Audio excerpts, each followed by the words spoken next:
Systematic investment plan എന്ന് വെച്ചാൽ SIP, systematic transfer plan അതായത് STP, സിസ്റ്റമാറ്റിക് വിഡ്രോവൽ പ്ലാൻ അതായത് SWP. മ്യൂച്വൽ ഫണ്ട് നിക്ഷേപങ്ങളുമായി ബന്ധപ്പെട്ട് വളരെയധികം പോപ്പുലറായി കേൾക്കുന്ന 3 സംഗതികളാണ് ഇവ.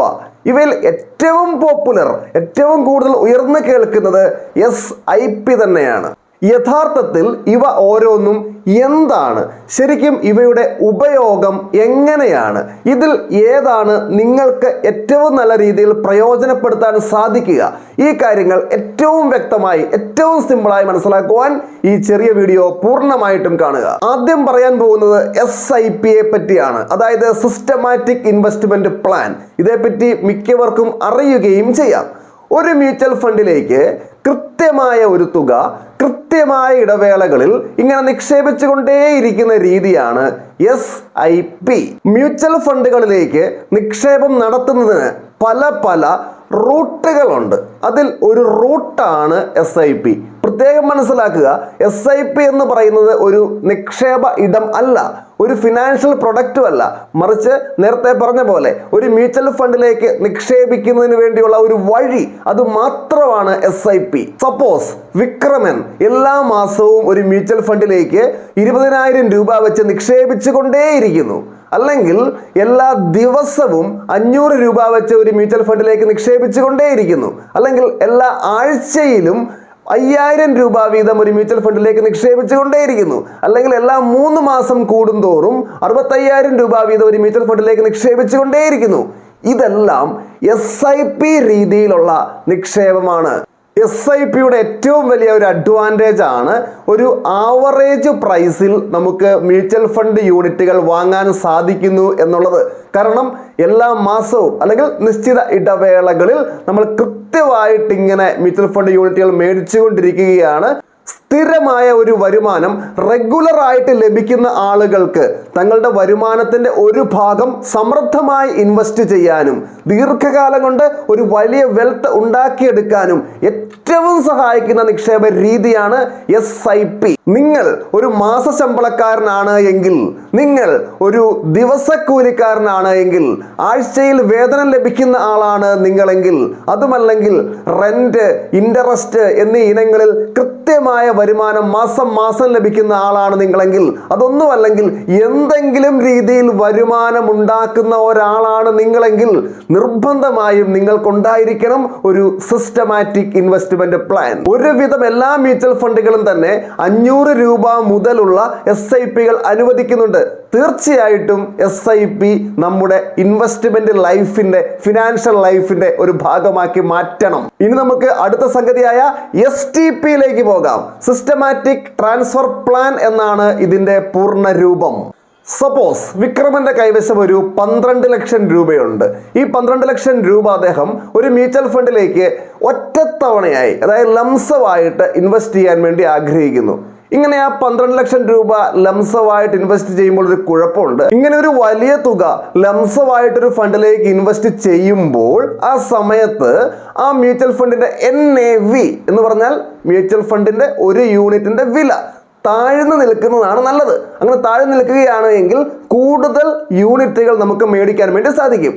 പക്ഷെ അങ്ങനെ NAV താഴുന്നതിന് വേണ്ടി കാത്തിരുന്നു കഴിഞ്ഞാൽ കാത്തിരിപ്പ് മാത്രമേ ഉണ്ടാവുകയുള്ളൂ, ഇൻവെസ്റ്റ്മെന്റ് നടക്കില്ല. കാരണം കാത്തിരുന്ന് സമയം പൊക്കൊണ്ടിരിക്കും. ദീർഘകാലത്തേക്ക് നിക്ഷേപിക്കുമ്പോൾ ഈ ഒരു പ്രശ്നം ഒരു വലിയ കാര്യമൊന്നുമല്ല എങ്കിലും ചിലരൊക്കെ ഇത് വളരെ പരിഗണന കൊടുക്കുന്ന ഒരു വിഷയമാണ്. ഇതിനുള്ള ഒരു പരിഹാരമാണ് STP.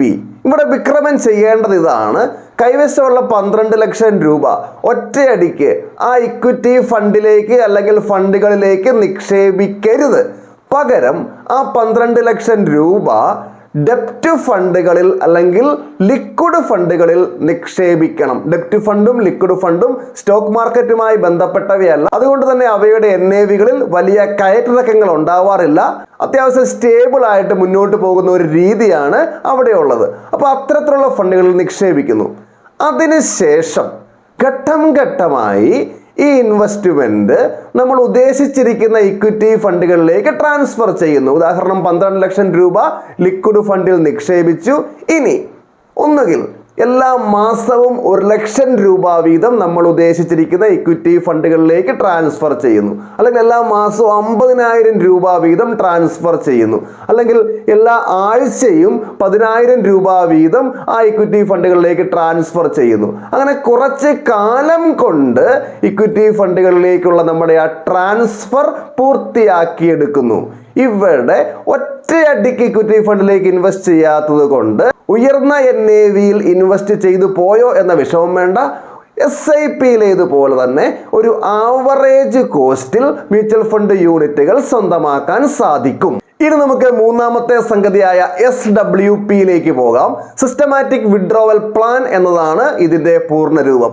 നമ്മൾ ആദ്യം കണ്ട SIP-യും STP-യും മ്യൂച്വൽ ഫണ്ടിലേക്ക് നിക്ഷേപിക്കുന്നതിന് വേണ്ടിയുള്ള മാർഗങ്ങളായിരുന്നു. എന്നാൽ SWP മ്യൂച്വൽ ഫണ്ടിൽ നമ്മൾ ഓൾറെഡി നിക്ഷേപിച്ച പണം പിൻവലിക്കുന്നതിനുള്ള ഒരു റൂട്ടാണ്. ഇപ്പോൾ നമ്മൾ ദീർഘകാലമായിട്ട് ഒരു മ്യൂച്വൽ ഫണ്ടിൽ ഇങ്ങനെ ഇൻവെസ്റ്റ് ചെയ്തുകൊണ്ടിരിക്കുകയാണ്. അങ്ങനെ ഒരു വലിയ കോർപ്പസ് നമ്മൾ ഉണ്ടാക്കി കഴിഞ്ഞു.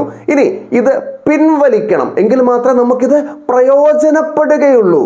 നമുക്ക് വേണമെങ്കിൽ മ്യൂച്വൽ ഫണ്ടിലെ നമ്മുടെ ആ ഇൻവെസ്റ്റ്മെന്റ് ഒറ്റയടിക്ക് പിൻവലിക്കാം, അല്ലെങ്കിൽ ഘട്ടം ഘട്ടമായിട്ട് പിൻവലിക്കാം. ഘട്ടം ഘട്ടമായിട്ട് പിൻവലിക്കുന്ന പരിപാടിയാണ് SWP. ഈ എക്സാമ്പിൾ ഒന്ന് കേൾക്കുക. കഴിഞ്ഞ 20 വർഷമായിട്ട് വിക്രമൻ മ്യൂച്വൽ ഫണ്ടുകളിലേക്ക് ഇങ്ങനെ നിക്ഷേപിച്ചുകൊണ്ടേയിരിക്കുകയായിരുന്നു. ഇപ്പോൾ ഏതാണ്ട് 5 കോടി രൂപയുടെ ഒരു കോർപ്പസ് ആണ് വിക്രമന് മ്യൂച്വൽ ഫണ്ടുകളിലുള്ളത്. ഈ 5 കോടി രൂപ വിക്രമന് വേണമെങ്കിൽ എന്ത് ചെയ്യാം? ഒറ്റയടിക്ക് പിൻവലിക്കാം. പക്ഷെ വിക്രമൻ അതിന്റെ ആവശ്യം തൽക്കാലമില്ല. വിക്രമൻ ഉദ്ദേശിക്കുന്നത് എല്ലാ മാസവും 50,000 രൂപ വീതം ഇങ്ങനെ പിൻവലിക്കുക എന്നുള്ളതാണ്. വിക്രമന്റെ ചിലവുകളൊക്കെ അങ്ങോട്ട് നടന്നു പോവുക 50,000 രൂപ വെച്ച്. യെസ്, എല്ലാ മാസവും 50,000 രൂപ മ്യൂച്വൽ ഫണ്ടിൽ നിന്ന് വിഡ്രോ ചെയ്യുന്നു. Systematic withdrawal plan. ഇതെല്ലാ മാസവും ആവണമെന്നില്ല, എല്ലാ ആഴ്ചയും വേണേൽ വിഡ്രോ ചെയ്യാം ഇങ്ങനെ, അല്ലെങ്കിൽ 3 മാസം കൂടുന്തോറും വിഡ്രോ ചെയ്യാം. ഏതായാലും നമ്മൾ വർഷങ്ങൾ കൊണ്ട് ഉണ്ടാക്കിയ മ്യൂച്വൽ ഫണ്ട് കോർപ്പസിൽ നിന്ന് വിഡ്രോവൽ സിസ്റ്റമാറ്റിക് ആയിട്ട് നടത്തുന്ന രീതിയാണ് SWP. അതായത് നമ്മൾ SIP ചെയ്തതിൻ്റെ ജസ്റ്റ് ഓപ്പോസിറ്റ് ആയിട്ടുള്ള പരിപാടി. ഇവിടുത്തെ ഒരു ഗുണമുണ്ട്.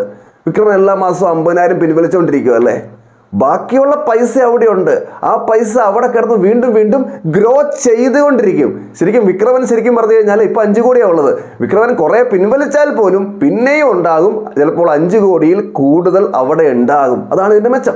SWP-യുമായി ബന്ധപ്പെട്ട ചില ആളുകൾക്ക് ചില തെറ്റിദ്ധാരണകളുണ്ട്. കുറച്ച് നാൾ മുമ്പ് എന്നെ കോൺടാക്ട് ചെയ്ത ഒരാൾ ചോദിക്കുകയുണ്ടായി, അയാളുടെ ഇപ്പൊ 25 ലക്ഷം രൂപയുണ്ട്. ആ 25 ലക്ഷം രൂപ മ്യൂച്വൽ ഫണ്ടിലേക്ക് ലംസമായിട്ട് ഇൻവെസ്റ്റ് ചെയ്തിട്ട് ഉടൻ തന്നെ SWP സ്റ്റാർട്ട് ചെയ്താലോ എന്ന്. ഒരിക്കലും അങ്ങനെ ചെയ്യാൻ പാടില്ല. ചെയ്യാൻ സാധിക്കുകയൊക്കെ ചെയ്യും, പക്ഷെ ചെയ്യാൻ പാടില്ല. കാരണം നമ്മളിപ്പോൾ 25 ലക്ഷം രൂപ അവിടെ ഇൻവെസ്റ്റ് ചെയ്തിട്ട് അടുത്ത മാസം മുതൽ അതിൽ നിന്ന് 50,000 രൂപ അല്ലെങ്കിൽ 25,000 രൂപ പിൻവലിക്കാൻ തുടങ്ങിക്കഴിഞ്ഞാൽ നമ്മൾ പിൻവലിക്കുന്നത് നമ്മൾ ഇൻവെസ്റ്റ് ചെയ്ത പ്രിൻസിപ്പാൾ എമൗണ്ടിൽ നിന്നാണ്. അതിൽ നിന്നല്ല പിൻവലിക്കേണ്ടത്. നമ്മുടെ 25 ലക്ഷം അവിടെ ഇട്ട് കുറച്ച് വർഷം അവിടെ കിടന്ന് വളരെ നല്ല ഗ്രോത്ത് ഒക്കെ ഉണ്ടാക്കി കഴിയുമ്പോൾ ആ ഗ്രോത്തിൽ നിന്ന് വേണം നമ്മൾ പിൻവലിക്കാൻ. ഇപ്പൊ സപ്പോസ് നമ്മളിപ്പോൾ ഒരു മാവ് നട്ടു, അടുത്ത മാസം മുതൽ മാങ്ങ പറിക്കാൻ പറ്റുമോ? പറ്റില്ലല്ലോ, ഇല്ല. മാവ് അവിടെ വേര് പിടിച്ച് പതുക്കെ പതുക്കെ വളർന്ന് പന്തലിച്ച് ശിഖരങ്ങളൊക്കെ ഉണ്ടായി കുറച്ചു കാലം കഴിയുമ്പോൾ മാവ് പൂത്ത് മാങ്ങ ഉണ്ടാകുന്നു. അപ്പോൾ നമുക്ക് കുറേശ്ശെ മാങ്ങ ഇങ്ങനെ പറിച്ചുകൊണ്ടിരിക്കാം. ഒരു സമയം കൂടി ആവശ്യമാണ്. ആ മാവും തൈ മാവായി മാറി ഫലങ്ങൾ തരാൻ വേണ്ടി ഒരു സമയം ഇവിടെ എടുത്തു. അതേ സമയം തന്നെ നമ്മൾ മ്യൂച്വൽ ഫണ്ടിലെ ഇൻവെസ്റ്റ്മെന്റിനും കൊടുക്കണം, പടർന്ന് പന്തലിക്കുന്നതിന് വേണ്ടി. അതിനുശേഷം മാത്രം വിഡ്രോവൽ.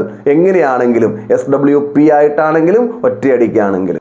SIP, STP, SWP ഈ 3 കാര്യങ്ങൾ വ്യക്തമായെന്ന് വിചാരിക്കുന്നു. ഈ വിഷയവുമായി ബന്ധപ്പെട്ട നിങ്ങളുടെ അഭിപ്രായങ്ങൾ തീർച്ചയായിട്ടും കമന്റ് ചെയ്യുക. മറ്റൊരു ദിവസം മറ്റൊരു വിഷയവുമായി നമുക്ക് വീണ്ടും കണ്ടുമുട്ടാം. എല്ലാവർക്കും നന്ദി.